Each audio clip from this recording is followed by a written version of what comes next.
আল্লাহ সুবহানাহু তাআলা পবিত্র কোরআন মাজিদে বলতেছেন, ইয়া আইয়ুহাল্লাযীনা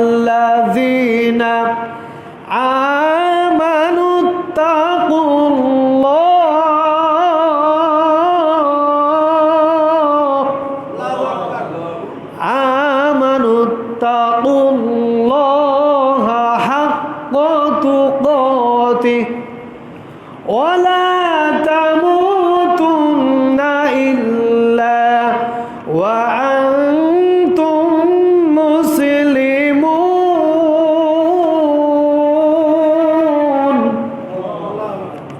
আল্লাহ সুবহানাহু ওয়া তাআলা বলতেছেন, ইয়া আইয়ুহাল্লাযীনা আমানুত্তাকুল্লাহ, আমানু, হে বিশ্বাসীরা। আল্লাহ সুবহানাহু ওয়া তাআলা কাদেরকে বলতেছেন?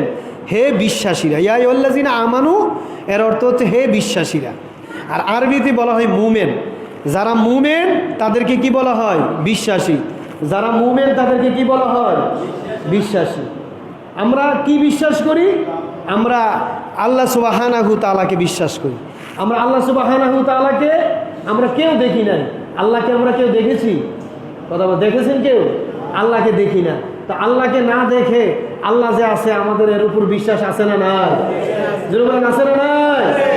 কিন্তু এই যে শর্তটা, যারা কাফের, বেঈমান, নাস্তিক, মুরতাদ, পৈত্তলিক, বামপন্থী, কমিউনিস্ট, যারা ইসলাম বিদ্বেষী, এদের আল্লাহর প্রতি বিশ্বাস নাই। এদের কথা হচ্ছে দেয়ার ইজ নো গড। আল্লাহ বলতে, সৃষ্টিকর্তা বলতে কিছু, জোরে জোরে বলি নাউজুবিল্লাহ। এটা কার কথা? নাস্তিকদের কথা। নাস্তিক, পৈত্তলিক, মুশরিক, যারা ইসলাম বিদ্বেষী, কমিউনিস্ট, বামপন্থী, এরা বলে আল্লাহ বলতে নাকি কিছু নাই।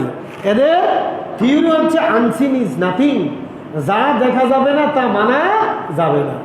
মানে আল্লাহর ওনারা দেখে না, এই জন্য আল্লাহরে কি করবে না? বিশ্বাস করবে না। জোরে জোরে বলি নাউজুবিল্লাহ। ইমানের যে শর্ত আছে, ইমানের অন্যতম শর্ত হচ্ছে আল্লাহ সুবহানাহু তাআলাকে না দেখে কি করতে হবে? বিশ্বাস করতে হবে। জোরে জোরে বলি সুবহানাল্লাহ। আল্লাহকে দেখেন আর না দেখেন, আল্লাহকে আপনাকে কি করতে হবে?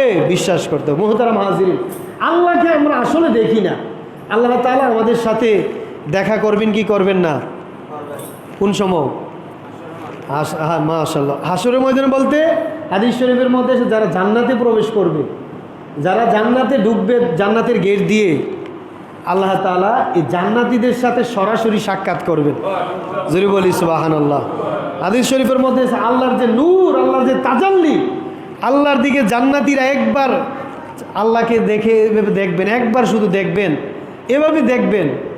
জান্নাতীদের কাছে মনে হবে যে কয়েক সেকেন্ড, জান্নাতীর কাছে আল্লাহর দিকে এভাবে তাকাবেন, মনে হবে যে কয়েক সেকেন্ড। অথচ হাদিস শরীফের মধ্যে এসেছে এই কয়েক সেকেন্ড 70 বছর সময় অতিবাহিত হয়ে যাবে, কিন্তু জান্নাতি মানে সে টেরও পাবে না। সুবহানাল্লাহ বলতেন না? আল্লাহর দিকে সে একবার জান্নাতে ঢুকে আল্লাহর দিকে তাকাবে, মনে হচ্ছে যে কয়েক সেকেন্ড, কিন্তু কত বছর অতিক্রম হয়ে গেছে? 70 বছর অতিক্রম হয়ে গেছে। এবারে বুঝেন আল্লাহ কত সুন্দর, আল্লাহ তাআলা কত সুন্দর। নাইলে আপনি এভাবে আল্লাহর দিকে কেন তাকাই থাকবেন? মানুষ যখন একটা আশ্চর্য জিনিস দেখে, আশ্চর্যজনক জিনিস, সুন্দর জিনিস দেখে, বিউটিফুল মানে খুব নাইস, সুন্দর একটা জিনিস দেখলে মানুষ কি করে? এভাবে তাকাই থাকে না? বেশিক্ষণ তাকাই থাকে। মানে একটা সারপ্রাইজ, মানে আশ্চর্যজনক একটা বস্তু দেখলে কি করে? বেশি তাকাই থাকে। তো আল্লাহর দিকে যখন সে তাকাবে, আল্লাহর দিকে তাকাবে, তার এত দীর্ঘ সময় চলে যাবে, সে মানে টেরও পাবে না। তো মুহতারাম হাজিরিন, আল্লাহ সুবহানাহু তাআলা জান্নাতে যারা মুমিন আছেন, যারা জান্নাতি আছেন, যারা জান্নাতে প্রবেশ করবেন, আল্লাহ রাব্বুল আলামিন সরাসরি তাদের সাথে সাক্ষাৎ করবেন, তাদের সাথে দেখা করবেন। একটা কথা আছে, একজন কবি বলেছিলেন যে আসমান সুন্দর, জমিন সুন্দর, মানুষ সুন্দর, পৃথিবী সুন্দর, আসমান সুন্দর, জমিন সুন্দর, জানি না কত সুন্দর তুমি আল্লাহ। জোরে জোরে বলি সুবহানাল্লাহ। এ আমাদের আশেপাশে যা কিছু আছে সব কিছু সুন্দর কি সুন্দর না?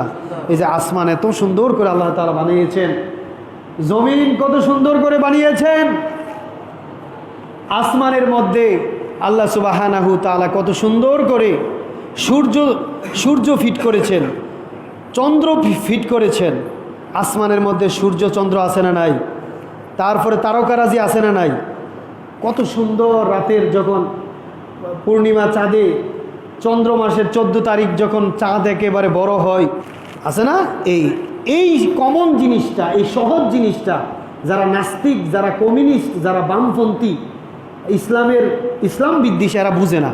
এরা আল্লাহ বলতে কিছু নাই। তো আল্লাহ বলতে কিছু না থাকলে এগুলো কে তৈরি করছে? আসমান কে তৈরি করছে? সূর্য কে তৈরি করছে? চন্দ্র কে তৈরি করছে? আমাদেরকে কে তৈরি করছে? এই নাস্তিকদের মাথার মধ্যে এটা ঢুকে না যে এগুলো কিভাবে হয়েছে। কোনো কিছু কি এমনি এমনি হয়? কোনো কিছু কি এমনি হয়? কোনো কিছু এমনি হয় না। এগুলো কে সৃষ্টি করেছে? চিৎকার করে বলেন, কে সৃষ্টি করেছে? আল্লাহ সুবহানাহু ওয়া তাআলা সৃষ্টি করেছে।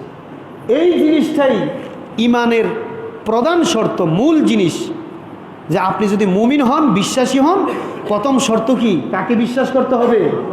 আল্লাহকে বিশ্বাস করতে হবে। আল্লাহকে দেখি না আমরা, ঠিক আছে, আল্লাহ আমাদের সাথে জান্নাতে দেখা করবেন, কিন্তু আল্লাহর সৃষ্টি দেখি কি দেখি না? আল্লাহ যে বিভিন্ন কিছু সৃষ্টি করেছেন এগুলো আমরা দেখি কি দেখি না? কোনো দিক দিয়ে যদি মনে করেন একটা রাস্তা দিয়ে, মাটির রাস্তা দিয়ে একটা কোনো গরু গেল অথবা একটা উট হেঁটে গেল, উটটা নাই, কিন্তু উটটা যে গেছে উটের পায়ের দাগ আছে, পায়ের ছাপ আছে, তাহলে আমরা পায়ের ছাপ দেখে কি বুঝি? এখানে উট নাই, এজন্য বলবো যে উট, পৃথিবীতে কোনো উট নাই, বা উট বলতে এখানে কিছু নাই। আমরা পায়ের ছাপ দেখে বুঝি যে এই দিকটা কী গেছে, একটা গরু গেছে, অথবা একবার বুঝি না, পায়ের কি দেখে বুঝি? ছাপ দেখে। তো আল্লাহকে দেখি না, কিন্তু আল্লাহ যে বিভিন্ন কিছু সৃষ্টি করছে এগুলো দেখি কি দেখি না? জোরে জোরে বলি সুবহানাল্লাহ। আমার প্রিয় বাবা, আপনি যদি বিশ্বাসী হতে চান, মুমিন হতে চান, প্রথম শর্ত হচ্ছে আল্লাহকে না দেখে কি করতে হবে? বিশ্বাস করতে হবে। এইটাই ইমানের প্রধান শর্ত। তা আল্লাহ তাআলা বলতেছেন, ইয়া আইয়ুহাল্লাযীনা আমানু।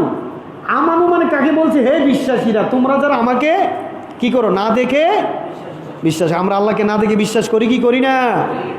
এইটারই পরীক্ষা হবে, পরীক্ষা। আল্লাহ বলতেছেন, ওয়ালা নাবলুওয়ান্নাকুম বিশাইইম মিনাল খাউফি ওয়াল জুই ওয়া নাকসিম মিনাল আমওয়ালি ওয়াল আনফুসি ওয়াস সামারাত ওয়া বাশশিরিস সাবিরিন।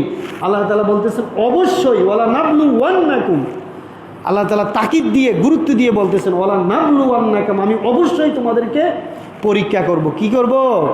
পরীক্ষা করব। আল্লাহ তাআলা আমাদেরকে পরীক্ষা করছেন, আমরা কে আল্লাহকে বিশ্বাস করি আর কে আল্লাহকে বিশ্বাস করি না। অধিকাংশ মানুষ আল্লাহকে ভালোভাবে বিশ্বাস করে না।